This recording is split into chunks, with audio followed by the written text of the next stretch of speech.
Welcome to the 2611 Memories, Hope and Way Forward virtual exhibition hosted by the AAPTI Field Action Project of the Tata Institute of Social Sciences. The AAPTI project was initiated in 2008 to support survivors of 2611, and we bring to you one of our recent initiatives emerging from our ongoing work with survivors of terror. This exhibition has been envisioned as an exploration into the realities of a terror attack and the post-terror circumstances of those most impacted by the attack. Public memory often distinguishes between martyrs and victims. In the context of such terror attacks, martyrs often refer to armed security personnel who have laid down their lives to protect the country, while the victims are usually civilians and others who have lost their lives during the attack. However, there is a third group that is often clubbed together with victims, and they are the survivors. Survivors have endured the event and have continued to pick up the pieces of the life that was shattered by the terror event. With this knowledge, it takes no great effort to recognize which group stays within the realm of public memory. Is this because the personnel are the key targets of terrorism and thus among the worst affected? The answer to this question requires a look into the casualties that a terror event leaves in its wake.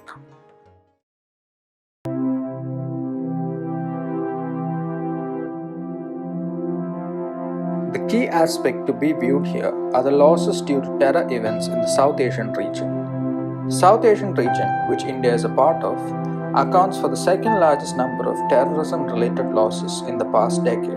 Now, shifting our attention to the worst affected countries, one can easily discern that India is very much among them. The next data set pertains to who is the worst affected on a global scale due to terror activities. The answer to the question, are personnel the prime target of terrorism, raised in the previous section, can be seen here. The worst affected are the civilians. This is in spite of excluding civilian targets categorized as attacks on educational institutions, journalists, religious institutions, and tourists. This is followed closely by the armed personnel. The final category represents government officials and public figures who are the least affected within this group. Another important point to remember is that no database includes survivors despite them being the ones who require significant attention in the aftermath. Despite this information on civilians being the worst affected, one may raise the possibility that this is simply on a global scale and is not the case in India, a valid possibility, and therefore it is important to look at the data pertaining to India.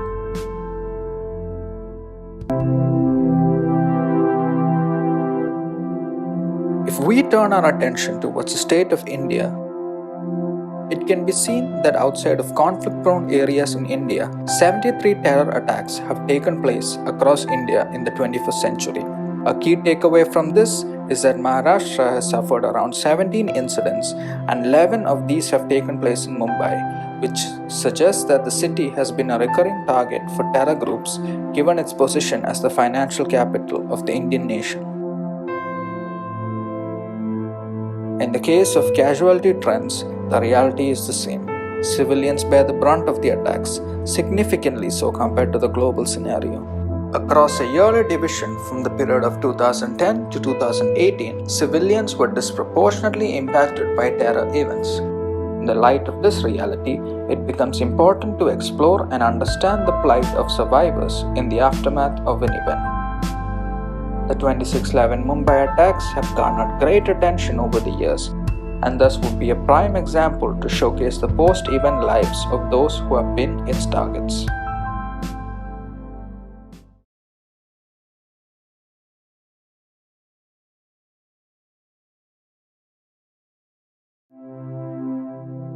Mumbai, remembering 2611. To understand the post-event lives of the survivors, it is of pertinence that one refresh their memories on the 2611 attack, which has become an everyday lived reality of the survivors. On the night of 26 November 2008, 10 armed terrorists struck simultaneously at 5 different locations. These locations were the Oberoi Trident and the Taj Palace and Tower, both luxury hotels, the Leopold Cafe, the Chabad House Jewish Cultural Center, and the Chhatrapati Shivaji terminus, simply known as CST or VT in popular parlance. The attack did, however, diverge beyond these locations. Two taxis with explosives exploded at Ville Parle and Dockyard Road. Two of the terrorists who had opened fire at CST then travelled to Kama Hospital, where a shootout took place, before moving to Metro Cinema, where shots were fired and killed civilians, before finally being brought down at Girgaon Chowpatty. At this location, one of the terrorists was killed while the other was captured. The casualties vary across news articles and official documents, but roughly 140 Indians and 25 foreign nationals were killed in the attack. More than 300 people were wounded.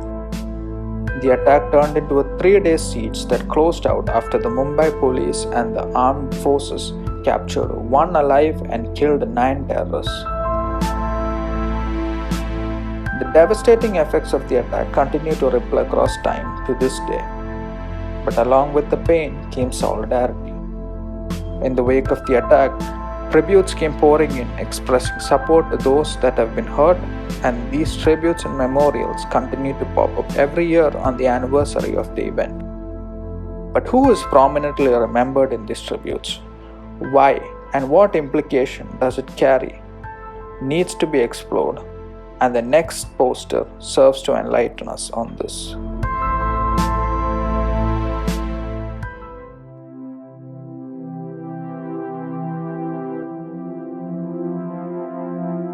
The poster on screen depicts the trend of memorials for 2611 over the years. Civilians are represented first, followed by public figures, and finally by personnel. The poster divides the memorials based on this categorization. As it can be seen over the years, the focus on civilians and their participation in the anniversary memorials have dropped over the years, while the focus on personnel and public figure participation has increased. News reports have largely focused on public figures paying tribute to the event. These personnel-focused and public figure-inspired tributes have tended to overshadow civilian victims and survivors, a trend which has been continuing since the 5th anniversary of the event.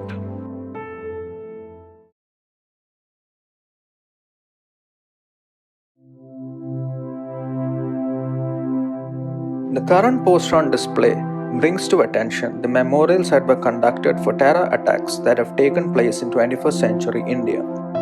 The data does not include regions such as Jammu and Kashmir, Punjab, and the Northeast. It can be seen that the memorial events have primarily been focused on the civilians, except for the 2001 Parliament attack, which is primarily an official exercise, with memorials organized every year since it was perceived as an attack on the Indian state, unlike the other events that have not gone beyond the 2nd or 3rd year. A fact to keep in mind is that most of these memorials happened directly after the event or on the 1st anniversary of the event, after which most of them had no further memorials. Other than the 2001 Parliament attack, the represented events have all resulted primarily in civilian casualties. Therefore, the subjects of these events consist primarily of civilians.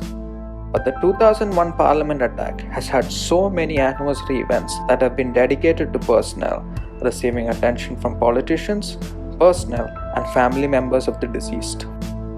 The presentation of these memorials was to bring to your attention the sheer number of terror events that have gone under the radar, resulting in victims and survivors who are primarily civilians fading from public memory, their plights unknown, and their futures uncertain.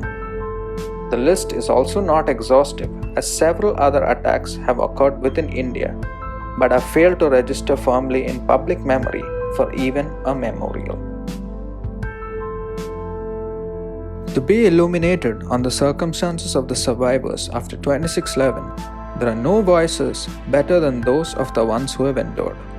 The lived experiences of the survivors serve to truly express their circumstances post-event, and their interactions with the government as well as their present lives stand testament to the reality of what recovery looks like. Please follow the instruction on screen to select and view the survivor videos of your choice. Upon completing your viewing, Please return to this video to continue the exhibition.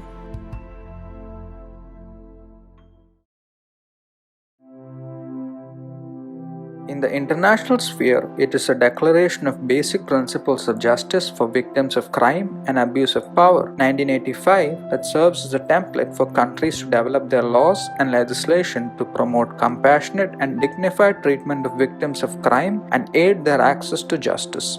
The Global Counterterrorism Strategy was formulated by the UN General Assembly in 2006 to promote international solidarity with victims of terror and to protect and promote their rights as well as normalization of their lives. This group also identified dehumanization of victims of terrorism as a key issue that propagated the spread of terrorism. Now let us look at the laws and legislation that provide assistance to victims of terror in India. Victims of terrorism are defined by the interpretations of Section 2W in the Criminal Procedure Code 1973 and Section 2K in the Unlawful Activities Prevention Act 1967 as those persons who have suffered any loss or injury caused by terrorist attacks. With regard to the compensation, Section 357 of the Criminal Procedure Code allows the court to direct the accused to pay compensation to the victims of crime. But in the case of terror attacks, this is not possible. So Section 357A, which was added through the Criminal Procedure Amendment Act 2008, made it mandatory for state governments to have a scheme in place to compensate victims of crime. The drawback to this is that there is no specific legislation for rehabilitation. The Victims of Terrorism Compensation and Miscellaneous Provisions Bill 2008 and Victims of Terrorism Provision of Compensation and Welfare Measures Bill 2012 are both pending bills in the Parliament. An important aspect to keep in mind is that the right to compensation is not explicitly enumerated and is treated as an unwritten constitutional right, which results in it being up to the state to decide on how to compensate the victims and survivors.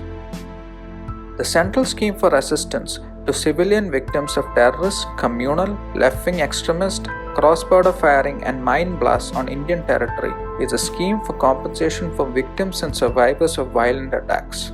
This scheme is a central scheme that allows for financial assistance no less than ₹5 lakhs, a health card given to permanently incapacitated survivors and families of victims who were killed, which entitles them to free medical treatment in respect of injuries and all other major illness caused due to violence.